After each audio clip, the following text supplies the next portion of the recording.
అందరికీ నమస్కారం అండి. జై శ్రీరామ్. ఒకసారి పేపర్ ముక్క చూడండి. ఈ పేపర్ రాసినాడు ఎవడో, నేను ఒకటే అడుగుతున్నా, రాసిన న్యూస్ పేపర్ని మీకు గుద్దలో దమ్ముందారా రాయటానికి? మీకు గుద్దలో దమ్ముంది, మేము ఏదైనా రాయగలం అనుకుంటే ఒకసారి నా నెంబర్ రాసుకోండి, 9963487494. నాకు ఫోన్ చేయండి. కొన్ని ఏరియాలు చూపిస్తా. పూర్తిగా కూరగాయల మార్కెట్ కాడ నుంచి పానీపూరి కాడ నుంచి A to Z మొత్తం ముస్లింల ఆధీనంలో ఉంది. ఇంకొక ఏరియా చూపిస్తా. పూర్తిగా మెకానిక్ షాపుల కాడ నుంచి A to Z ఆటోమొబైల్ సంబంధించి మొత్తం వాళ్ళ ఆధీనం ఉంది. ఇది కూడా మీరు రాయగలరా? రాయగలిగితే నా దగ్గరికి రండి. ఆక్రమిస్తున్న ముస్లిం సామ్రాజ్యం, ఆక్రమిస్తున్న ముస్లింలు 5 అని రాయగలిగే. ఇది ఏది లేదంటే కింద పైన గుద్ద మూసుకొని కూర్చోండి.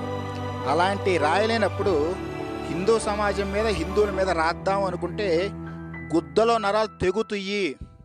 అర్థమైందా? ఏది పడితే అది రాద్దాము. హిందువులు కొండ గొర్రెలో ఏముంది, మనం రాస్తే చూస్తారు, చదువుకుంటారు అనుకోవద్దు. ఏ న్యూస్ పేపర్లో ఎక్కడ ఏం రాయాలో మీకు తెలియదు.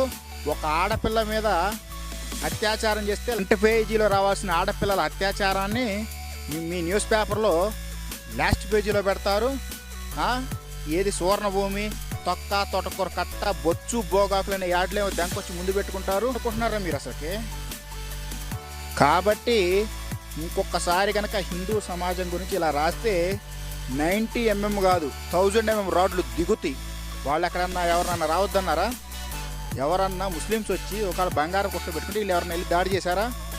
మార్వాడీలు లేదు కదా. ఎవడైనా క్రైస్తవుడు వచ్చి షాప్ పెట్టుకుంటే వీళ్ళు వెళ్ళి ఏమైనా దాడి చేశారా? లేదు కదా. మరి మీకేం గుద్ద నొప్పిరా? మీకేం గుద్ద నొప్పి? కాబట్టి కింద పైన గుద్ద మూసుకొని కూర్చోండి. మీకు గుద్దలో నొప్పి ఉంది అనిపిస్తే మీరు ఎప్పుడు రాయాలి, ఏమి రాయాలో నేను చెప్తా వినండి. 80% ఉన్న హిందువులకి ఓటు బ్యాంక్ గురించి రాజకీయాలు పట్టించుకోవట్లేదు. 10%, 5% ఉన్న వాళ్ళ కోసమే రాజకీయ పార్టీలు జెరూసలేం యాత్ర కదిస్తాము, మక్కా యాత్ర కదిస్తాము, ఇది ఇస్తామని చెబుతున్నాయి.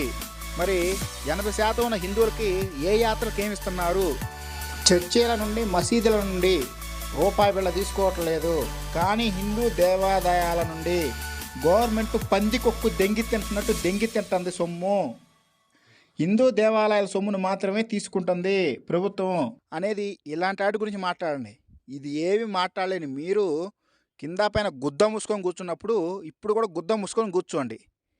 హిందువులని ఎర్రి వెంగళప్పలు చేసినట్టు మాట్లాడదామని చూసినా సీరియస్గా చెప్తాను, మీకు గుద్దలో నరాలు తెగుతాయి. రాసినోడికి ఎవడైనా సరే వాడికి గుద్దలో నరాలు తెగుతాయి. జై హింద్, జై భారత్, జై శ్రీరామ్.